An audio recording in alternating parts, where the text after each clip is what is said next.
It is Hurricane Irene and her path towards the U.S. coast. Take a look from North Carolina, where the storm's outermost bands are lashing the barrier islands there.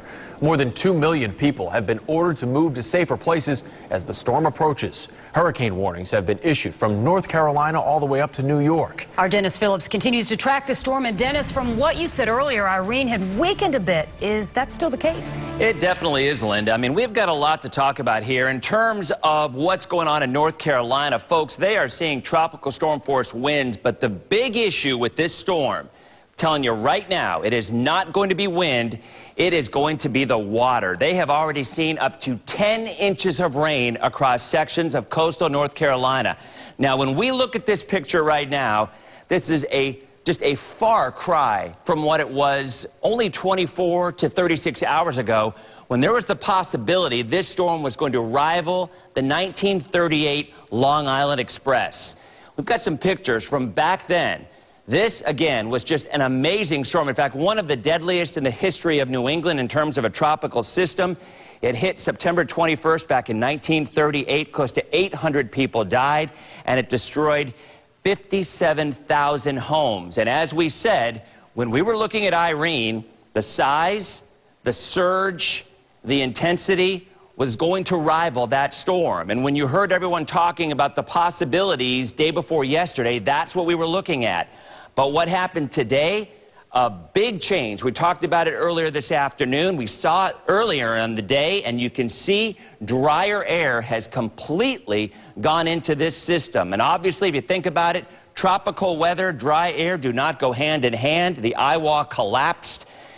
And hurricanes don't do real well without an eye wall or without an eye, and this has gone down in intensity, and we believe it will go down even further. In fact, by tomorrow morning, down to a Category 1 hurricane with winds of about 90 miles an hour. This is the latest track from the National Hurricane Center as it approaches the southern Delmarva on Saturday night into Sunday morning, already up toward Long Island, with winds of about 70 to 75 miles an hour, potentially only a tropical storm by then.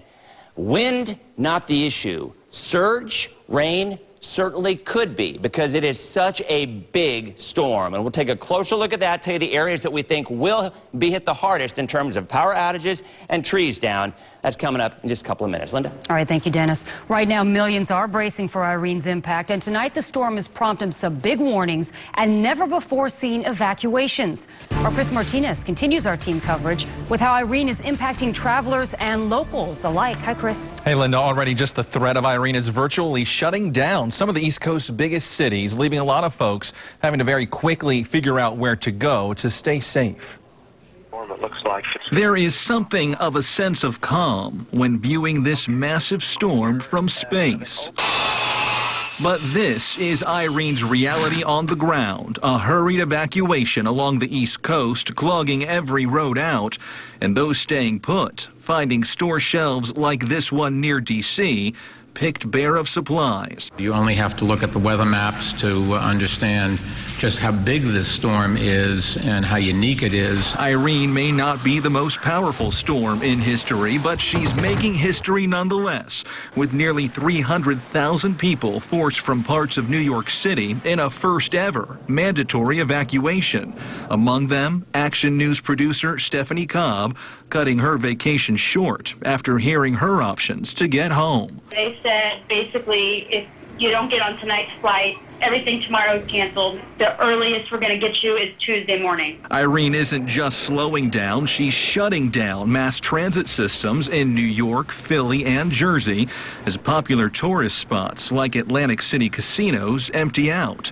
New York native Allison Wu found herself among that first tier of evacuees today, moving her parents out of Brooklyn to higher ground. I didn't even know that we lived in the evacuation zone. We've been living there for 42 years. Nothing's ever happened. But you know, New Yorkers, I mean, we're a tough, hardy people, but we are not made for disasters. All that stuff is only in the movies. And now we're living a movie. And we've been tracking the flights in and out of Tampa International all day, and so far we've seen a number of minor delays, but the airlines say flights will be far more affected over the next couple of days. For example, New York's 5 main airports, they won't allow any incoming flights starting at noon tomorrow. Jameson. All right, Chris, thank you. Retailers are also getting ready for Hurricane Irene.